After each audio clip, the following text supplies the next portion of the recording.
ಬೀಸಬೇಕಂತೆ. ಕರೆದುಕೊಂಡು ಬನ್ನಿ.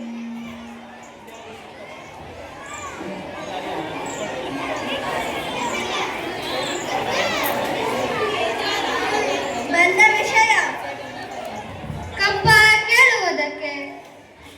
ಏನು? ಕಪ್ಪ? ಹೌದು, ಮಾಡ್ರು ಸಾಹೇಬರು ಒಪ್ಪಂದದ ಪ್ರಕಾರ ನೀವು ಕೊಡಲೇಬೇಕು. ಕಪ್ಪು ತಿನ್ನಲು ಬಿಟ್ಟ ತಪ್ಪಿಗೆ ಕೂಲಿ ಬೇರೆ ಕೊಡಬೇಕೇನು? ಮೋಡ ಮಳೆ ಸುರಿಸುತ್ತದೆ, ಭೂಮಿ ಬೆಳೆ ಬೆಳೆಯುತ್ತದೆ, ನಿಮಗೇಕೆ ಕೊಡಬೇಕು ಕಪ್ಪ? ನೀವೇನು ನಮ್ಮವರೊಂದಿಗೆ ಹುಟ್ಟಿರಾ ಬಿಟ್ಟಿರಾ? ನೀರು ಹಾಯಿಸಿ ನಾಣ್ಯ ನೆಟ್ಟಿರಾ, ಹೊರೆ ಹೊತ್ತೀರಾ? ಇಲ್ಲ ದಣಿದವರಿಗೆ ಅಂಬಲಿ ಕಾಯಿಸಿ ಕೊಟ್ಟಿರಾ? ನಿಮಗೇಕೆ ಕೊಡಬೇಕು ಕಪ್ಪ? ನೀವೇನು ನಮ್ಮ ಅಣ್ಣ ತಮ್ಮಂದಿರೇ, ನೆಂಟರೆ, ಇಷ್ಟರೆ, ದಾಯಾದಿಗಳೇ? ನಿಮಗೇಕೆ ಕೊಡಬೇಕು ಕಪ್ಪ?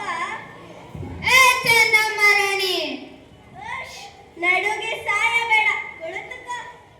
ಇಂಥ ಕಷ್ಟದಲ್ಲೂ ಇಷ್ಟೊಂದು ದರ್ಭವೇ? ಅದು ಕನ್ನಡಿಗರ ಹುಟ್ಟುಗುಣ.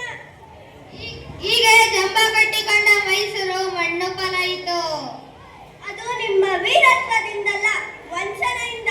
ಮೈಸೂರನ್ನು ಹಾಳು ಮಾಡಲು ಮರಾಠರನ್ನು, ಮರಾಠರನ್ನು ಹಾಳು ಮಾಡಲು ಮತ್ತೊಬ್ಬರನ್ನು, ಹೀಗೆ ಹೆತ್ತಿಕೊಟ್ಟುತ್ತಾ ಇಡೀ ಹಿಂದೂ ದೇಶವನ್ನು ನಯವಂತರಿಂದ ನುಂಗಲು ನಿಂತಿರುವ ನರಿಯ ಜಾತಿಯವರಲ್ಲವೇ ನೀವು? ಟೀನ್ಸೋಟ್ ರಾಣಿ ಸಾಹೇಬ, ನೀವು ಕಪ್ಪ ಕಚೇರಿ ಮೀರುತ್ತಿದ್ದೀರಿ. ಕಿತ್ತೂರು ರಾಣಿಯ ಮುಂದೆ ಕಪ್ಪ ಕಾಣುವವರ ನಾಳಿಗೆ ಸೀಳಿ ಹೋಗಿತ್ತು. ಮುಚ್ಚುಪ! ತಾಯ ಸ್ಥಾನಕ್ಕೆ ಬಂದು ತಾಯಿಗೆ ಎತ್ತರ ನೀಡುವಷ್ಟು ಸತ್ಯನ ನಿನಗ.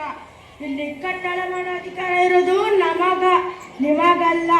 ಏತಕ್ರೆ ಕನ್ನಡಿಗರ ಮಾನಭಿಮಾನ ಸ್ವಾಭಿಮಾನದ ಗೂಡೈತಿ.